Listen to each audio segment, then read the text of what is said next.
Chapter 1. A Glimpse into the Future. The dawn of the late 24th century brought with it an air of electric anticipation, the kind that hums through the circuits of the great metropolises and whispers secrets to the stars. Earth, a planet once mired in the cumbersome shackles of gravity, now reached into the cosmos with tendrils of steel and light. Wormholes, mankind's greatest achievement, punctuated the void, gateways to the unknown, standing as monuments to human ingenuity and audacity. I walked the bustling streets of New Chicago, a city reborn from the ashes of the old world, its skyline a jagged graph charting humanity's relentless pursuit of progress. The buildings, draped in digital displays and neon lights, reached upwards, straining to touch the heavens themselves.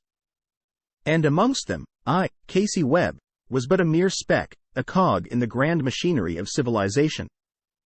The air was filled with the buzz of drones and the distant hum of hovercraft, while pedestrians weaved their way through the luminescent haze of the city. The fusion of ancient architecture with avant-garde structures created a tapestry of time, a confluence of the past, present, and future. In the heart of the city stood the Wormhole Initiative headquarters, a spiraling tower of glass and chrome, where the brightest minds congregated, maintaining paths to distant worlds. It was here that the destiny of humanity was shaped, one wormhole at a time. As a maintenance technician, my role was modest, but I felt a sense of pride in being part of something monumental. Wormholes were limited because they required massive amounts of power, major maintenance, and were not something you could just set up to go to city next door. Which hasn't stopped some of the largest cities in the world setting up their own point-to-point wormholes. One of its biggest limitations was having to physically transport the wormhole linkage between locations. Meaning that while we were reaching out to local star systems, we were limited to a slowly expanding sphere of approximately 20 light-years. Our fastest unmanned wormhole ships could achieve 0.15 c, and it took 133 years to achieve that distance. The public squares buzzed with talk of the latest colony established through the wormhole network, a testament to our ever-expanding reach. Screens flashed with news and endless ads, while street vendors peddled tourists with models of spacecraft and historical artifacts from the early days of space exploration. The ads were to upgrade our AI assistants, to rejuvenate out bodies sooner, to install the latest quantum hardware. We might not have cracked eternal life, but if you had the money, we certainly knew how to prolong youth and extend lives. However, beneath this veneer of triumph, there lingered a sense of unease, a feeling that we were standing on the precipice of the unknown.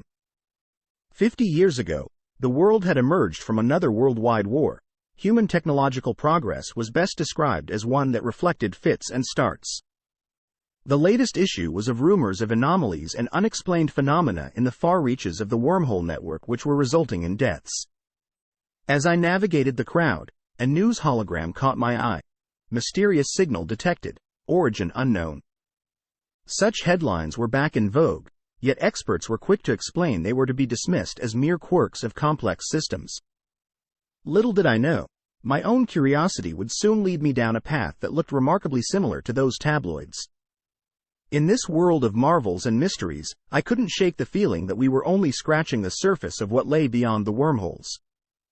And it was this insatiable curiosity that drove me, a yearning to uncover the secrets that lay hidden in the fabric of the universe. Thus, in the heart of New Chicago, amidst the symphony of progress and the whispers of the unknown, my story began. A story that would take me beyond the boundaries of our world and into the shadows of the cosmos. Casey Webb's daily life and background. I was 29 and had lived in a modest apartment nestled in the heart of New Chicago for the past 5 years, surrounded by relics of a bygone era mingled with the pulse of modern technology. The walls, lined with shelves of ancient books, a tactile homage to knowledge, contrasted sharply with the sleek, holographic interfaces that controlled the environment within. As my friends and I played a bear-o-word game, I once encapsulated it as such. Each day in the life of Casey Webb is intended to be a meticulous orchestration of routine and innovation, a balancing act performed under the ever-watching eye of a world transformed by the marvels of the 24th century. My mornings began with the soft hum of the AI assistant, a voice as familiar as an old friend, gently coaxing me from slumber.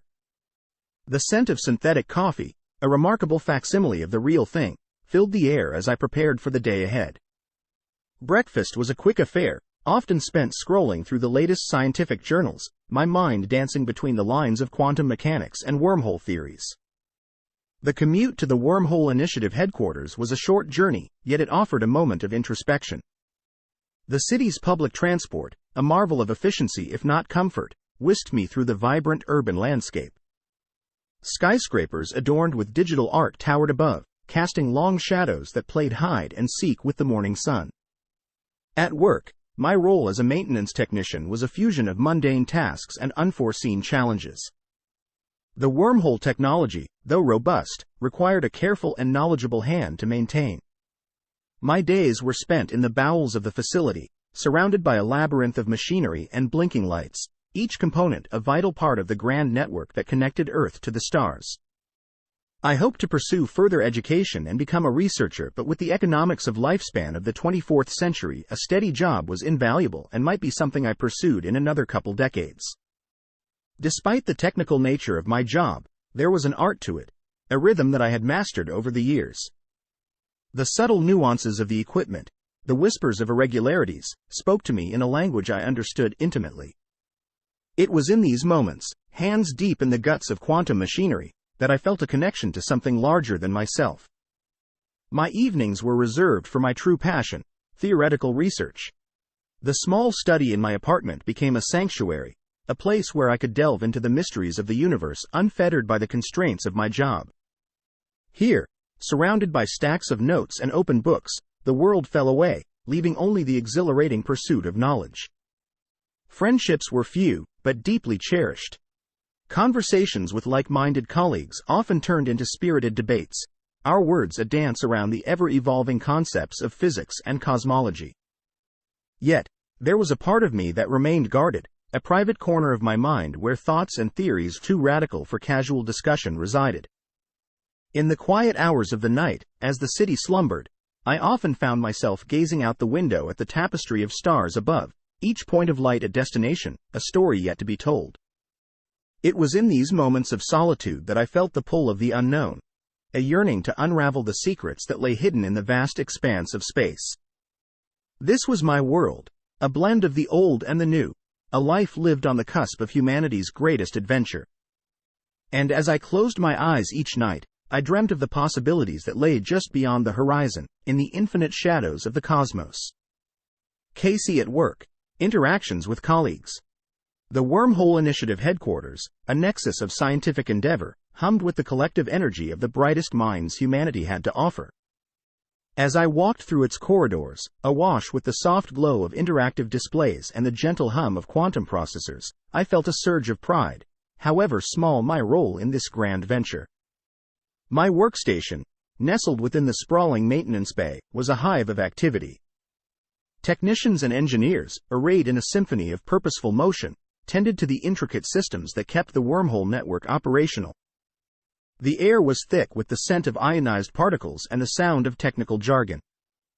"Casey, you're just the person I wanted to see," called a voice, tinged with the mirth and wisdom of years spent in the field. It was Frank Bryant, our lead AI specialist, his gaze as sharp as the intellect behind it.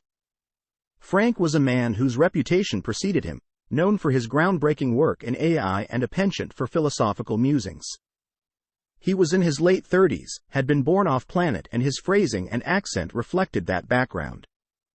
"Morning, Frank," I replied, turning to greet him with a smile. I ratcheted up the affectation. "What cosmic conundrum has you seeking out a humble technician like myself today?" Frank chuckled, his smile an easy curve on his seasoned face. "I need your expertise on a calibration issue with the AI overseeing the Delta Sector wormhole.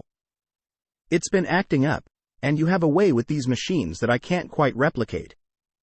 As we walked toward the Delta Sector control room, our conversation meandered from technical troubleshooting to the broader implications of our work. Frank had a way of weaving philosophical questions into mundane discussions, a trait that often left me pondering long after our exchanges. Society had been through multiple AI waves since computing was invented, often introducing new capabilities but always falling short of creating actual artificial life. "The thing about AI, Casey," Frank mused as we navigated the labyrinthine pathways of the facility, is that it challenges us to redefine what it means to be alive, to be conscious. Our creations may one day surpass us, not just in capability, but perhaps in understanding the fabric of the universe. I nodded, absorbing his words. Discussions with Frank were always enlightening, often leaving me with more questions than answers. Upon reaching the control room, a sleek chamber lined with holographic interfaces and pulsing data streams, we set to work. The AI, a complex lattice of light and code, flickered in greeting as we approached. "Let's see what's troubling you," I said, interfacing with the diagnostics panel. The AI's responses, a series of intricate patterns and algorithms, unfolded before us, a digital dance of cause and effect. Frank watched intently as I worked, his presence comforting but avoiding distracting conversation in lieu of this latest problem. Together, we traced the anomaly to a minor fluctuation in the AI's quantum processing unit, a simple fix, yet one that required a delicate touch. "Your understanding of these systems never ceases to amaze me, Casey," Frank remarked, a hint of genuine admiration in his voice. "You have a gift, a rare blend of intuition and technical skill." "Thanks, Frank," I replied, a smile tugging at the corners of my lips. "But I think the real magic lies in the AI itself. We're just here to guide it along." As we wrapped up our work, the AI humming smoothly once more, Frank clapped a hand on my shoulder, a gesture of camaraderie and respect. "Keep an eye on the stars, Casey," he said, his gaze drifting to the panoramic mural of space beyond the control room's windows. "There's more out there than we can possibly imagine, and I have a feeling you're going to be a part of that discovery." With a final nod, Frank departed, leaving me with a sense of anticipation, a feeling that the universe was brimming with secrets, waiting for someone like me to uncover them. And as I gazed out at the vast expanse of space, I couldn't help but wonder what mysteries lay hidden in the fabric of reality, waiting just beyond our reach. Casey's passion for theoretical physics. In the quieter moments of my day, away from the hum of machinery and the steady rhythm of my maintenance duties, my mind invariably drifted towards the enigmatic realm of theoretical physics. It was a passion that ignited a fire within me, a thirst for understanding the fundamental principles that governed our universe. Tucked away in a corner of the maintenance bay was my personal sanctuary, a small, unassuming desk littered with scientific papers, quantum physics textbooks, and scribbled notes. Here, amid the gentle whir of the facility's life support systems, I delved into the mysteries of space-time, wormholes, and the fabric of reality itself. I remember one particular evening, the facility quieter than usual, as I pored over a paper on the theoretical underpinnings of wormhole stability. The mathematics was complex, a tapestry of equations and concepts that stretched the boundaries of human understanding. Yet, within this complexity lay a beauty, an elegance that spoke of the deep symmetries of the cosmos. It was during these solitary studies that I often felt closest to the pioneers of physics, Einstein, Hawking, Clarke, giants upon whose shoulders our current understanding of the universe rested. Their theories and discoveries were like beacons in the dark, guiding us towards a greater comprehension of the world around us. My fascination wasn't limited to the academic.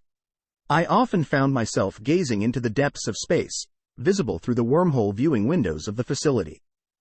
The stars and distant galaxies were more than just points of light. They were puzzles waiting to be solved, each one holding secrets that could unravel the nature of existence. This passion for theoretical physics was more than just an academic pursuit. It was a deep-seated need to understand my place in the universe. The more I learned, the more I realized how much remained unknown, how many mysteries were yet to be uncovered. Sometimes, my colleagues would find me at my desk, lost in thought, a maze of calculations and theories spread out before me. They'd offer a friendly jibe about my head in the stars, but they knew of my passion, my drive to delve deeper into the unknown, that I viewed this job as a stepping stone. "What are you working on, Casey?" a colleague might ask, peering over my shoulder with a mixture of curiosity and bewilderment. "Just trying to unlock the secrets of the universe," I'd reply with a half-smile, my eyes never leaving the sea of equations that I was certain promised to reveal the wonders of the cosmos. In those moments, with my mind adrift in a sea of theoretical possibilities, I felt a profound connection to the universe, a sense that, in some small way, I was contributing to the grand tapestry of human knowledge. And perhaps, just maybe, my curiosity and determination would one day lead to a discovery that would propel us even further into the great, uncharted expanse of space. Discovery of an anomaly in wormhole data. It was a late Thursday evening, the kind where the stars seemed to burn a little brighter against the velvet backdrop of space, when I stumbled upon something extraordinary. I was analyzing routine wormhole data for a malfunctioning unit, a task I had performed countless times before. Yet, this time, nestled within the streams of numbers and graphs, I noticed an aberration, a massive power surge and then a subtle, rhythmic fluctuation that didn't conform to our standard models, which collapsed the wormhole unexpectedly. As I dug deeper, it seemed one which had to be a pattern, that seemed to suggest the fundamental control mechanisms with wormholes might not be the complete story. At first, I thought it was a mere glitch, a hiccup in the vast array of sensors and equipment that monitored the wormhole network. But as I delved deeper, cross-referencing data from other instruments, the anomaly persisted, a consistent inconsistency that defied explanation. The power requirements had dropped precipitously prior to the collapse, which could mean the ability to expand far further than what anyone imagined. Then there were the ongoing issues where the data was intriguingly atypical. The fluctuations were minute, almost imperceptible, yet they followed a pattern, a sequence that hinted at an underlying structure. It was as if the wormhole itself was trying to communicate, emitting a signal cloaked in the language of quantum mechanics and space-time curvature. Intrigued beyond measure, I commandeered a small, isolated workstation in the corner of the bay, away from the prying eyes and idle chatter of my colleagues. I fed the anomaly's data into the advanced simulation software, watching as it rendered the wormhole's quantum structure in exquisite detail. The image that unfolded on my screen was mesmerizing, a kaleidoscope of shifting energies and warping space-time, pulsating in rhythm with the anomaly. It was beautiful and enigmatic, a cosmic dance that beckoned me to unravel its secrets. My heart raced with excitement and a touch of apprehension. Discoveries like this didn't come often, and I knew I was treading into uncharted territory. I cross-checked the data against every known wormhole model and theory, but nothing matched. This was something new, something unexplained. As the hours ticked by, the facility grew quiet, the hustle of the day giving way to the stillness of the night. I was alone with the anomaly, a solitary figure cast in the soft glow of my workstation, lost in thought and calculations. The possibilities raced through my mind. Was this an undiscovered aspect of wormhole physics? Could it be an error in our understanding of quantum tunneling? Or, perhaps more thrillingly, was it evidence of something entirely new? A phenomenon that could redefine our grasp of interstellar travel? I decided to keep the discovery to myself for the time being. I needed to be sure, to gather more data and test my theories further. In the world of theoretical physics and wormhole technology, premature revelations could lead to raised eyebrows and skeptical glances. That night, as I left the facility with the anomaly's data securely stored on my personal datapad, I felt a mix of exhilaration and anxiety. I was on the precipice of something monumental, a discovery that could alter the course of our understanding of the universe.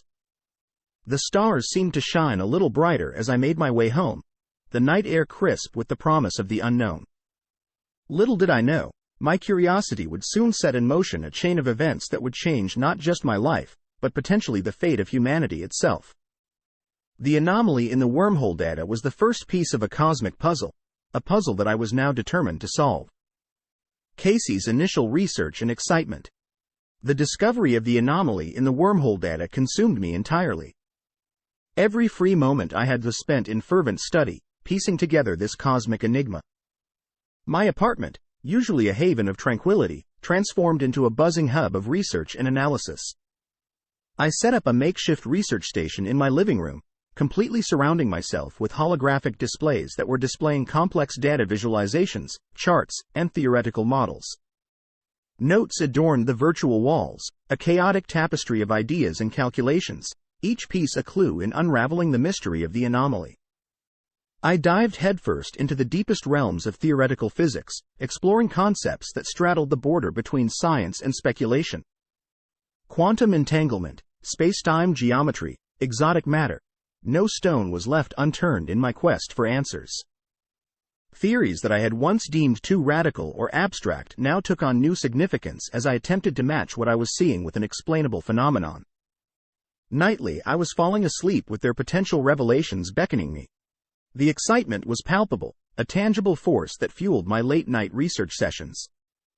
It was a feeling akin to being an explorer on the verge of a great discovery, each new piece of data a step closer to uncharted lands. The more I delved into the anomaly, the more it seemed to defy conventional understanding. It was as if I had stumbled upon a secret language of the cosmos, a puzzle that had waited centuries for someone to piece it together. I reached out to a select few colleagues whom I trusted, sharing snippets of my findings under the guise of hypothetical discussions. Their reactions varied from intrigue to skepticism, but it only spurred me on. I knew I was onto something groundbreaking, and I couldn't let it go. The wormhole anomaly wasn't just a scientific curiosity, it was a siren call to my very soul. I felt a deep, almost spiritual connection to this mystery, as if it was meant for me to discover. Each new revelation brought a rush of adrenaline, a sense of being part of something far greater than myself. My excitement, however, was tempered with caution. I was acutely aware of the implications of my research. Uncovering a new aspect of wormhole technology that required so little energy could revolutionize travel. That signal that was hidden I hadn't been able to explain, but I suspected that could also alter our understanding of the universe. Despite the risks to my health, I was driven by an insatiable curiosity and a relentless pursuit of truth. The late nights blurred into early mornings. I was certain I was on the cusp of a discovery that could change everything and that there was no turning back, but it kept eluding me. As I sat amidst my sea of data and theories, a sense of wonder washed over me. I was a lone voyager sailing the vast ocean of the cosmos, and the stars above seemed to twinkle with approval. The universe, in all its infinite mystery, had opened a door, and I was ready to step through. Discussions with a knowledgeable friend. Amidst the fervor of my solitary research, I sought the counsel of an old friend and mentor, Dr. Lena Morgan. Lena, a seasoned astrophysicist with a penchant for theoretical quandaries, had always been a guiding light in my academic pursuits. Her office, a cozy clutter of books, gadgets, and celestial charts at the city's university, was a familiar refuge where ideas could be exchanged freely and without judgment. One crisp Saturday morning, I made my way to the university, the anomaly's data securely loaded onto my datapad. The campus was a quiet oasis of scholarly pursuit, a stark contrast to the bustling energy of the maintenance bay. As I navigated the tree-lined pathways, a sense of anticipation built within me. Lena's insights had always managed to shed light on even the most perplexing problems. I found Lena in her element, surrounded by holographic displays of star systems and quantum equations. Her face lit up with a warm, welcoming smile as I entered. "Casey, it's been too long," she greeted, her eyes twinkling with a curiosity that matched my own. "What brings you to my humble abode? How is the job at the Wormhole Initiative?" Landing that job was impressive. I wasted no time in diving into the heart of the matter, outlining my discovery of the anomaly and the subsequent research I had undertaken. Lena listened intently, her expression a mix of fascination and critical analysis as I presented the data and my preliminary theories. Intriguing," she murmured, pacing the room in deep thought. "This doesn't align with any known wormhole behavior. It's as if you found a glitch in the very fabric of space-time." We spent hours discussing the implications of the anomaly. Lena's perspective was invaluable, offering a balance of skepticism and open-mindedness that challenged and refined my hypotheses. She proposed several alternative explanations, from experimental error to unknown natural phenomena, yet the data consistently pointed back to my original conclusion. We were dealing with something unprecedented. Lena's excitement grew as the conversation progressed, her initial reserve giving way to the thrill of the unknown. "Casey, if you're right about this, it could be a monumental discovery," she said, her eyes alight with the prospect of uncharted scientific territory. "But you must proceed with caution. Anomalies of this nature can be unpredictable, and not just in a physical sense. Be thoughtful of who you trust with this information. Her words were a sobering reminder of the potential consequences of my research. The scientific community could be fiercely competitive, and groundbreaking discoveries often attracted attention from entities with their own agendas. As our meeting drew to a close, Lena offered a final piece of advice, one that resonated deeply with me. Casey, I wish I had the time to dedicate to exploring this with you, but I'm over-allocated. Let curiosity be your guide, but don't lose sight of the implications. This is uncharted territory, and how you navigate it could define your career. I left Lena's office feeling invigorated. Perhaps I shouldn't have with her sober words, but my resolve strengthened. I felt the discussion had not only validated my pursuit but also provided a broader perspective on the potential impact of my findings. As I walked back through the university grounds, the weight of responsibility settled on my shoulders, a reminder that my journey into the anomaly was about more than just personal curiosity. It was a venture into the unknown that could alter our understanding of the universe. Conflict with a skeptical supervisor. The following Monday, buoyed by my discussion with Lena, I returned to the Wormhole Initiative headquarters with a renewed sense of purpose. However, my enthusiasm was soon tempered by an unforeseen obstacle: my supervisor, Gregory Haynes. Gregory was a man of practicality and protocol, his approach to wormhole maintenance rooted firmly in established procedures and skepticism towards anything that hinted at theoretical exploration. I found his office, stark and minimalistic, was a reflection of his no-nonsense attitude towards work. I had requested a meeting with him to discuss my findings, hoping to gain support, or at least, a cautious endorsement to pursue the anomaly further. As I sat across from him, presenting the data with cautious optimism, I could see the skepticism etched on his face.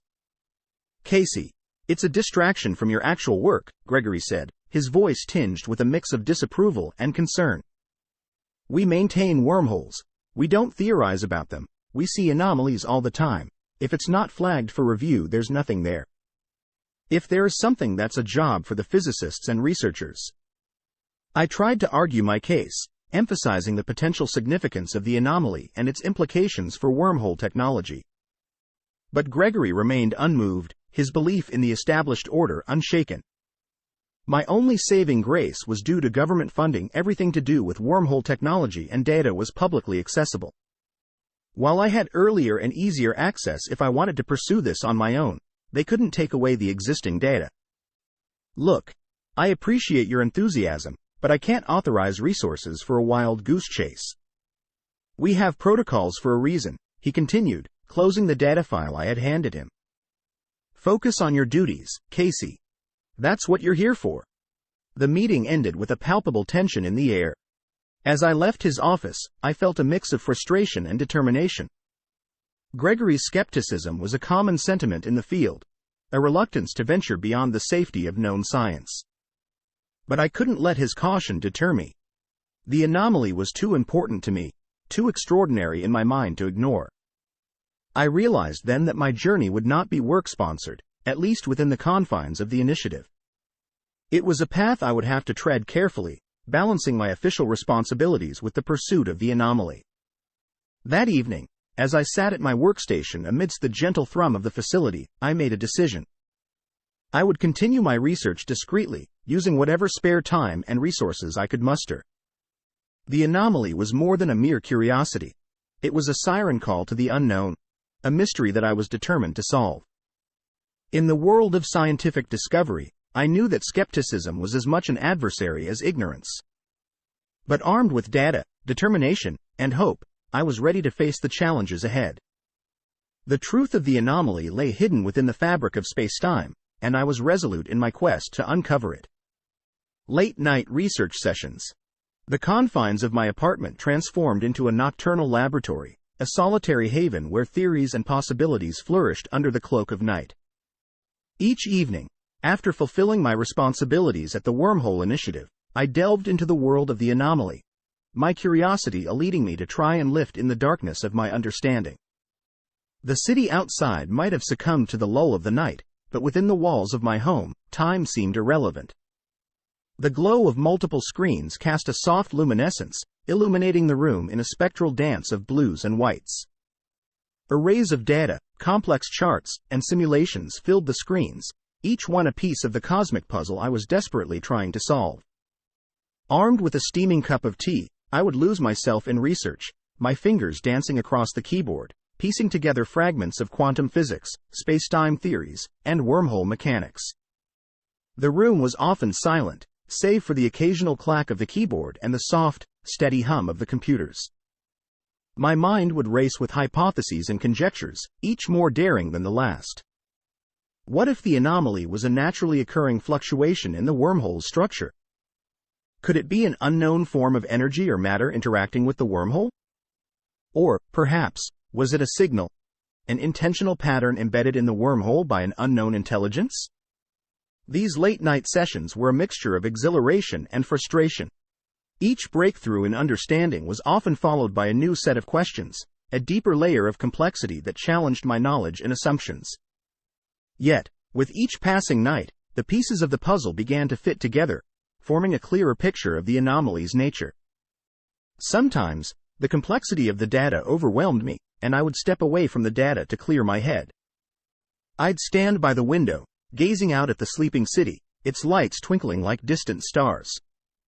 The quiet of the night provided a moment of reflection, a brief respite in my relentless attempt to understand. On other nights, when the solitude weighed heavily, I'd reach out to Lena, the only other person who I'd shown everything to, or other trusted colleagues in the scientific community with pieces of my puzzle. Our virtual meetings, often their family time painting a backdrop of our respective screens, were a source of comfort and collaboration. They offered fresh perspectives and insights, fueling my determination to unravel the anomaly's secrets. As dawn approached, painting the sky in hues of amber and violet, I would often find myself reluctant to end my research.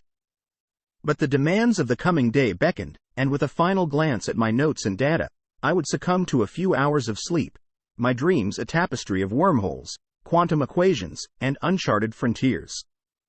These late-night sessions became my ritual, my private odyssey into the unknown. They were a testament to my resolve, a journey fueled by curiosity and a relentless desire to uncover the truth hidden within the depths of the cosmos. The build-up to the first experiment. As the nights melded into weeks, my research reached a crescendo, pointing inexorably towards a bold, albeit risky, conclusion. The anomaly required practical experimentation to be fully understood. Theoretical analysis had taken me as far as it could. Now it was time to venture into the realm of applied science. The idea of conducting an experiment was both thrilling and daunting. Thrilling, because it meant venturing into uncharted territory, possibly validating my theories. Daunting, because it meant stepping beyond the safety of mere data analysis, into a world where the consequences were real and unpredictable, and I'd have to use the equipment at work I'd been specifically told wouldn't be allocated to my exploration. I spent countless hours planning the experiment in meticulous detail. My apartment, already a makeshift research station, now resembled a scientist's workshop, strewn with diagrams, equipment, and hastily jotted calculations. I had managed to discreetly acquire some of the necessary components from the initiative supply, rationalizing that the end would justify the means. The experiment was designed to be a subtle manipulation of the wormhole's quantum field, a careful nudge to observe how the anomaly would react. I theorized that if I could replicate the conditions under which the anomaly occurred, I might be able to interact with it, to understand its nature and origin. I chose a small, seldom used wormhole in the initiative's network as my test subject. It was a calculated risk. The wormhole was stable and had no operational significance, reducing the likelihood of unwanted attention or catastrophic consequences. I spent weeks on different approaches, different attempts, and found nothing. I had a constant tension headache from the lack of progress. Then, as I was taking a walk, a new approach clicked in my mind. An approach where I would drastically change the parameters I'd been operating under. The problem was that it required I turn the power to levels that could very easily damage the machine due to a lack of power. A successful experiment. The night of the experiment arrived, cloaked in a palpable tension. My heart raced with a cocktail of excitement and anxiety as I initiated the preliminary procedures. I double-checked every calculation, every setting, ensuring that nothing I could think of was left to chance. The room was silent, save for the quiet hum of the equipment and the steady rhythm of my breathing. I initiated the wormhole's interface, my hands steady despite the turmoil within. The quantum field resonators came to life, emitting a low, almost imperceptible hum as they began to alter the wormhole's properties in accordance with my design.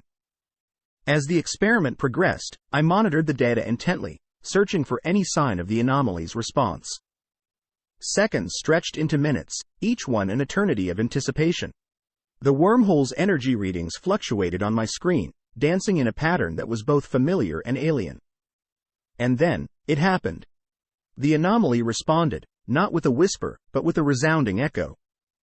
The data leapt off the screen, a symphony of quantum fluctuations and space-time distortions. It was more pronounced, more coherent than anything I had seen in my simulations. In that moment, I knew I had crossed a threshold. The experiment was a success. The anomaly was real, tangible, and responsive to human intervention. It was a discovery that shattered the boundaries of our understanding of wormhole technology. As I powered down the equipment, my mind was ablaze with possibilities and questions. What did this mean for wormhole science? For our understanding of the universe? The implications were enormous, both exhilarating and terrifying. I spent more time verifying I hadn't destroyed the equipment with the power levels and raced home. The first rays of dawn were creeping through the window as I sat back, exhausted but exhilarated. I had taken the first step into a new frontier, one that promised to unveil the mysteries of the cosmos. But with this breakthrough came new challenges, new risks. I was acutely aware that my journey had only just begun, and that the road ahead was fraught with unknowns. Yet, in that moment of triumph, as the first light of dawn bathed the room in a soft glow, I felt a profound sense of satisfaction, a sense that I was on the cusp of something extraordinary. The anomaly, once a mere flicker in the vastness of space, was now a beacon, guiding me towards a future brimming with discovery and wonder.